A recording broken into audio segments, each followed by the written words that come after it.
Welcome to the Dibley Diaries for this week. This week we're going to be thinking about Mary and Elizabeth and Mary's song, which she speaks out when she encounters Elizabeth. And I wanted to think a bit this time about women in the church and how maybe sometimes underappreciated they can be.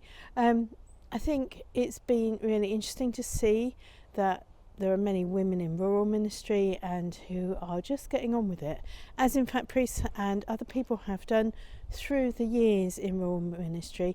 And I guess there's a lot of people who are just getting on with it in their village, and they can become subject to people going, oh well, it's all very parochial, it's all very local, things are just happening locally, we need to think about the bigger picture.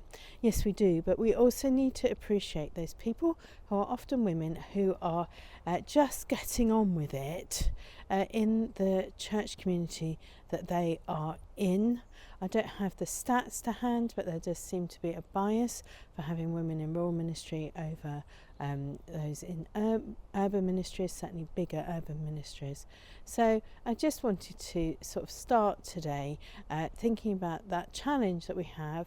We need volunteers.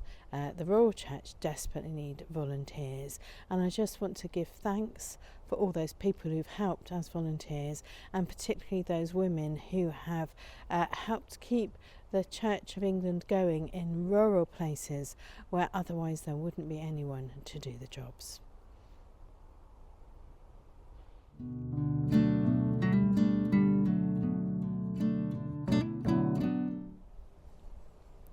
Thought for the week this week is thinking about the bit in Luke 1, which is our set reading for the week. It begins at verse 39 in Luke 1, goes through to 55, and it contains the encounter between Mary and Elizabeth and Mary's song.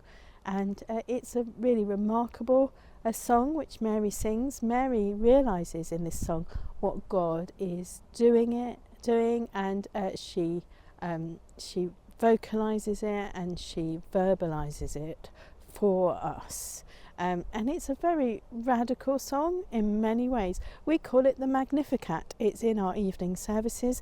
It has been in the evening services of the Church of England for centuries, and it contains two particular radical verses in the Book of Common Prayer translation. He hath put down the mighty from their seats, and he hath exalted the humble and meek. He hath fed the hungry and the rich, he hath sent empty away. And those are very radical verses, and it was banned. The Magnificat was banned from services in particular places. So in particular in India, but also banned for a while in Guatemala and in Argentina. In India, it's really interesting that it was a set part of the Church of England liturgy, but it was considered too radical to actually be used in services in India in case it might incite an uprising. The powers that be didn't want people coming to an established Church of England service and hearing those words that God might possibly take down the mighty from their seats and exalt the humble and meek. It was considered too potentially seditious to have in there. There's more about the Magnificat, which is turning the world upside down than just the words. The situation in which it is said and sung is a radical situation.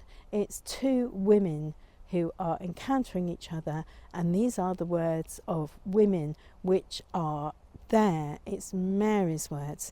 Now, Lindsay Freeman has done some really interesting work on the words of women in the Bible and how many words they get in the New Revised Standard translation. I'll put a link in the description to some reports of this work. And so she points out that Mary Magdalene gets 61 words, and that Sarah, the wife of Abraham, gets 141 words. 141 words, barely more than a tweet. And then Mary, Jesus' mother Mary, gets in total 191 words. 139 of those are this song, the Magnificat. 139 of Mary's 191 words are the Magnificat. It's interesting to think how subversive these women realising what God is doing is. The women have understood the assignment, they have understood what God is doing here, and they understand that it does not have anything to do with how rich you are, how powerful you are, and that is really important. As I've been thinking about this week and preparing, I've been thinking about the 19th century evangelical revival. I think about that in some ways. People think about the Roman Empire. I probably actually think about the Roman Empire very slightly more, but it's really interesting what happened in the late 19th century. The women weren't allowed to preach. So the women couldn't preach in the way that the men were free to preach. But the women have words, which I think you will know more of the words of the gospel, which have been passed down 150 years later from the women. Things like Christina Rossetti's In the Bleak Midwinter, What Can I Bring Him, Poor as I Am? Things like Blessed Assurance, Jesus is Mine. Things like All Things Bright and Beautiful. There's so many women hymn writers who wrote hymns because they couldn't preach, and because that was their way of preaching the gospel was to write these amazing hymns, these fantastic hymns. So where does that leave us? Well, when we think about the Magnificat and we think about God turning the world upside down, allowing people to speak who don't normally speak, all that means for us, I think there is a challenge for us as a church institution, as a church community, and as individuals. Do we have the unconscious bias that we were brought up with? Do we have bias against groups of people? Do we still contain our societal bias? It's really important for us to understand, in the way that Mary understood, that Jesus is coming not for the rich and the powerful and the mighty, that Jesus is coming for everyone, whatever bias people might have against them. Jesus is coming for everyone. How do we really reflect that in our church communities and in our lives?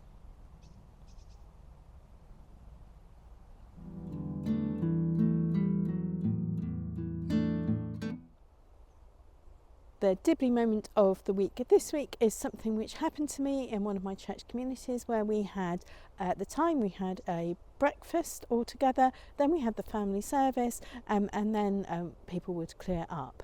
And we'd asked a family who wanted to get their child baptised if they would come for breakfast and the service, and then that we would fill the forms in after they'd come to the service. So they came to the service, and then at the end I was filling in the forms with them whilst the other people were tidying up. And the husband in this young military family, he just really struggled with what he was seeing behind my shoulder while I was filling things in, because the two senior commanders from the military base on which he was working were wiping down tables and putting them away. And he was like, but they're doing that. And I just said to him, this is our church community, you leave your rank at the door. And he found that astonishing. And I just want to say thank you to those two people who were wiping down tables and putting them away, and really showing the radical nature of God's love in that situation. Well, that's it for the Dibley Diaries for this week. I pray that you and your village, however large or small, have a really blessed week where you will all understand and feel the radical nature of God's love.